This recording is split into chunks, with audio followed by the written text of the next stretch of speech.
BJP ने अपनी इतिहास में पॉलिटिकल छत्तीसगढ़ के इतिहास में सबसे अच्छा परफॉर्म किया है। यही बीजेपी जो आज तक फाइट में नहीं थी, 1 महीने 2 महीने पहले तक वो जीत जाती है और वो भी प्रचंड बहुमत से।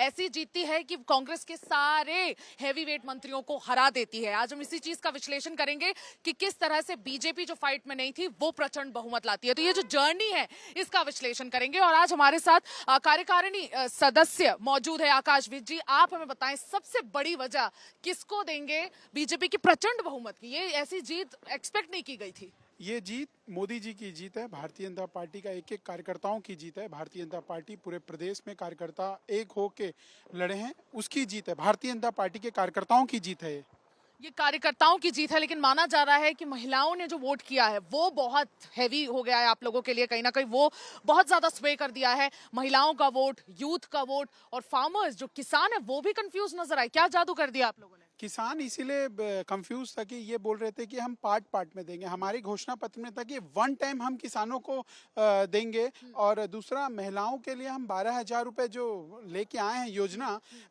कांग्रेस 4 दिन बहुत रोकने की कोशिश की सरकार ने, मगर रोक नहीं पाई। चौथे दिन 5वें दिन लॉन्च करना पड़ा सरकार को, मगर उसमें भी वो फेल हो गई और भारतीय जनता पार्टी हमारी सरकार बनाई आज। आगे क्या होगा? कमल पे, इसी कमल पे आप लोगों ने चुनाव लड़ा, पीएम मोदी के चेहरे पे चुनाव लड़ा। आगे क्या? अब सबसे बड़ा सवाल यही है, सब लोग ये कह रहे हैं भाई छत्तीसगढ़ में सीएम कौन होगा?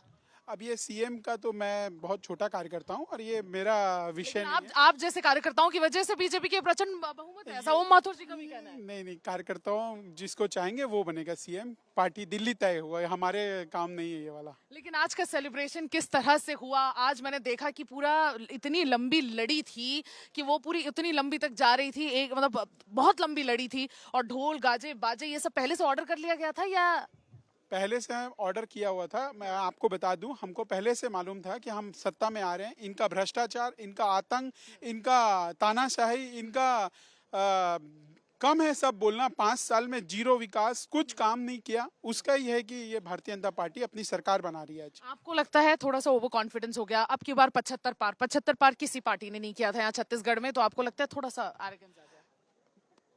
प्रदेश सरकार के सारे मंत्री कांग्रेस के हारे, उसका जवाब आपको मिल ही गया। प्रदेश के सारे बड़े मंत्री हारे हैं और ये उसका जवाब है कि कांग्रेस कैसे एक बहुत बड़ी स्ट्रेटेजिकल मिस्टेक कर बैठी, और वो था अब की बार 75 पार। कांग्रेस ने, सिर्फ कांग्रेस ने ही नहीं, इनफैक्ट बीजेपी बहुत रियलिस्टिक रही।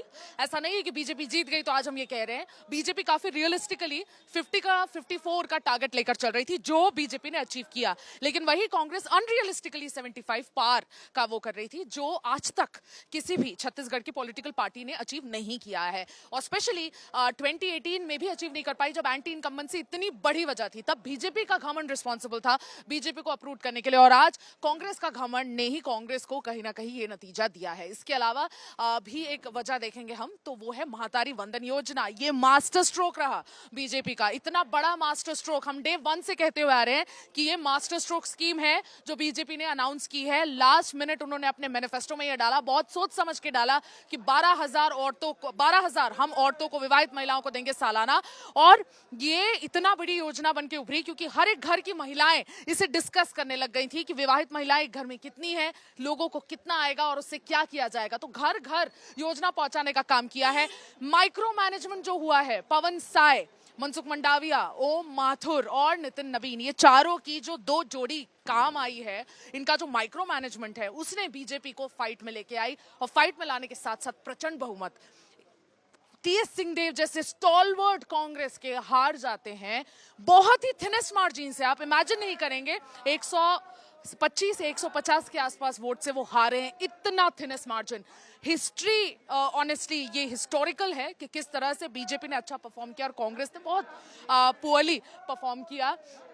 यहाँ पे लोग अभी भी बधाई देते चल रहे हैं और आप देख सकते हैं कि बहुत एक्साइटमेंट अभी भी यहाँ पे लोगों के बीच में है, और जिंदाबाद जिंदाबाद के नारे लगा रहे हैं। नरेंद्र मोदी को ये क्रेडिट दे रहे हैं सबके सब। और आप देख सकते हैं जैसे ही कैमरा गया, सबकी खुशी चेहरों पर वापस आ गई। अभी ये खुशी मना मना के थक गए थे। और अगर मैं आपको तीसरी सबसे बड़ी वजह बताऊं, तो तीसरी सबसे बड़ी वजह है फार्मर्स, लैंडलेस फार्मर्स को फाइनेंशियल एड 10,000 रुपए का देना। वो भी फार्मर्स के लिए काम कर गया, फार्मर्स को कंफ्यूज कर गया, और उसकी वजह से तीन जो बहुत बड़े बड़े सेक्शंस थे, विमेन, यूथ और फार्मर्स, तीनों ने कहीं ना कहीं फुल बहुमत के साथ बीजेपी को सरकार में लाके खड़ा कर दिया है। आज के विश्लेषण में बस इतना ही। आप देख सकते हैं आसपास बहुत माहौल अभी यहाँ का खुशनुमा हो चुका है, और अभी सीएम कौन बनेगा ये सबसे बड़ा सवाल है। इस पे हम आपके पास कल विश्लेषण लेके आएंगे। हमारे साथ बने रहिए। मैं सुमी राजपन, वीडियो जर्नलिस्ट राघवेंद्र पांडे के साथ, चुनाव आज तक छत्तीसगढ़।